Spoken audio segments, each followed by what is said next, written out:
Well, here we have it, an actual teaser footage or video, whatever you want to call it, of the Ducati motocross bike, dirt bike, whatever, running. Obviously, a couple months ago, we had these little teaser photos come out, and they're fine, but you can't really see anything about the bike. They're shot in a perfect way to be teaser photos. And well, the video actually showed some working bikes, some running, jumping, riding bikes. And they do have a thing. It says the stage said, quote, stay up all the way or sound up all the way. Take a moment to enjoy Antonio Cairoli and Alessandro Lupino on the new Ducati motocross, and stay tuned for the 21st to the 23rd of January 2024, where the Campioni in Pista event will present the team that will participate in the Italian Motocross Championship in 2024.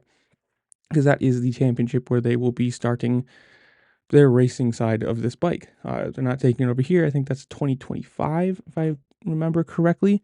So we will get to see it in a racing form, in racing spec, with the team, and we will learn who they are soon, next month. I'm excited for this because always more teams, more factory money, more rides for people, more competition. It's going to be good, and I'm excited. So you guys tell me, who do you think is going to be? I don't know if it's people from XGP or they're going to pull who knows what. And are you going to be watching the Italian Championship for this, or do you care or not care until it comes over here? But whatever it is, comment down below. Make sure to like, share, subscribe, do all the fun things this platform allows you to do, because it really just helped me out. I appreciate it. And with that, I will see y'all later. Peace.